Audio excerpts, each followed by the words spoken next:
83B election explained to a 5-year-old.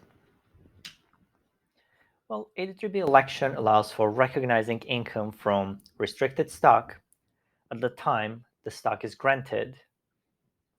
Now, if after hearing this, your face looked like this, that's pretty much how my face looked when I first read about it. But let's try to explain this to a 5-year-old person. Well, let's say we tell a 5-year-old kid we'll put 5 boxes with candies on a table. You don't know how many candies there are in each box, and you can open 1 box a day. Now, the condition is when you open the box, you must share with your friends. So you must give them half. So let's say the girl says yes. On day 1, she opens the box and there are 100 candies in it. On day 2, there's 50, then 120, then 150, then 120, then 180. Total of 600 candies in a box, in 5 boxes. As promised, she has to give 300 shares to her friends. However, what if she wants to keep more candies? What can she do? How can she use 83B election? Let's say she goes to her friends and says, well, before even the boxes are opened, I'm happy to give you some candies today. Let's assume there's 100 candies in each box. So there's a total of 500 candies, and I'll give you half of that, so 250. Now, since no one knows how many candies there exactly are in the box, friends may think that 250 is not that bad, and they'll accept it. At this point, you don't have to be a genius to understand that if there ends up to be less than 500 candies in 5 boxes, the girl has actually given more than half of her candies to her friends, so she made the wrong decision. But if there are more than 500 candies in the boxes, then she has actually made the right decision and she'll keep more than half of the candies to herself. Now, this game theory problem can actually help us a lot in real life. Let's first replace the child with an adult, the candies with the stock of a company, and children with the government. But before we dig in, let's actually understand 3 very important concepts: restricted stock, vesting, and granting. What is restricted stock? Let's say you hire an employee to work for your company. You want to encourage that employee to perform better, so you want to give them a small share of your company, or even larger share, whichever you prefer. Now, better the employee performs, higher the value of company will be. Therefore, employee will be encouraged to work more and work harder. However, what if the employee gets the stock and sells it the next day, and there's no longer incentive for the employee to perform better? That's why the corporate lawyers have come up with the notion of restricted stock. It's basically a commitment to give an employee or a business partner or anyone shares of company after they've stayed with the company for a certain period of time or met some other condition. But usually it's about the time. So when you tell your employee, when you agree with your employee about the terms, the stock is granted. That's the granting. At this point, the employee has no rights to the stock. But let's say in 5 years, after the employee has worked for the company for 5 years, according to the agreement, the employee is able to own the stock and either sell it or use it as a collateral in a loan, even if the employee quits the company. That's vesting. So granting is when you agree to pay shares once the conditions are met. Vesting is when shares are possessed by the employee. For example, 500 shares of certain corporation with $1 par value are granted to a certain employee on a certain day, 2023, with vesting of 100 shares scheduled on the same day every year until all 500 shares are vested in 2028. What does this mean? At this point, the employee has been granted 500 shares.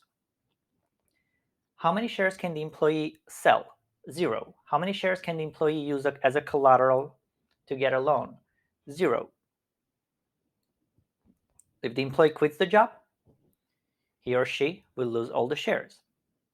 Now, exactly in a year, 100 shares will vest, which means at that point, the employee can sell or do anything they want with 100 shares. But the remaining 400 are still granted and not vested. If employee quits the job, he or she will keep 100 shares but will lose 400. On year 2, 200 shares will vest, 300 will still be granted, and so on until all 500 shares have vested. Now, 5 years is not a requirement. You can agree on whatever you want, but this is generally the industry standard. Now, the price of the shares usually don't stay the same. They go up. Even if the company is not publicly traded, there will still be changes in the stock price depending how the company performs. Let's say in 2024, the price hasn't changed, so it's still $1 per share. So when the employee gets 100 shares, employee will have $100 in actual revenue. In 2025, let's say the stock price drops to 50 cents, so employee will have $50 in actual dollar value. In 2026, 150, then 120, then 180. Total of $600 worth of stock. Now, that's where the government comes in and says, well, in 2024, you got something of value, so you have to pay tax. For simplicity, let's assume the tax rate is 50%. In that case, in 2024, the employee will pay $50 in tax. In 2025, $25, then 75, 60, and 90, total of $300 in tax. Sounds a lot. Now, what if the employee actually remembers the 83B election? What this actually means, the employee will tell the government or will tell the IRS that since 500 shares are granted today, even though employee has not received anything of value yet, employee agrees to pay tax on 500 shares at the par value at the day the shares are granted. Actually, in a year the shares are granted, in exchange that IRS will not seek to collect tax in any future revenue from vesting of the shares. So in this case, the employee will pay $250 in tax. Now, if the stock price goes up and employee stays with the company, then employee will save money. If the stock price goes down or the employee leaves the company, they will lose the money. So a thorough consideration is required. Now, why would every single startup lawyer tell a founder to have its employees make the election? Well, because startups have very low stock prices. For a Delaware, some Delaware C Corps can have 0.0001 as their stock price. So even if someone is granted 10 million shares, that's only $100 in value. So even with 50% tax rate, they will only pay $50 if they make the 83B election. In 5 years, when the value of the stock price of the startup goes up to $100, the employee will have $1 billion, but will not have to pay $500 million worth of tax. So this is where 83B election comes handy and saves a ton of money to people involved in development of a startup. Now, a couple of takeaways. You must make the election within 30 days of granting. Now, if there is no restricted stock, 83B election generally doesn't help you. So there have to be a vesting agreement for this to make any sense. If you are given the share today unconditionally, you must recognize it as an income today at whatever par value is. So this is important. It is important to make that distinction. Now, on the election, you must put your full name, address, social security number, or if you're an international investor, write foreign,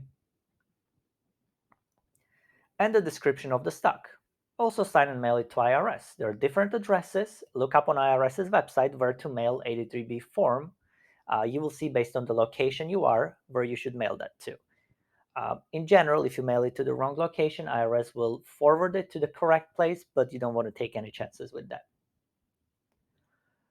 Now, important to understand, there's no template, there's no specific form that IRS will provide you, so it is up to you, and consultation with a lawyer is probably required.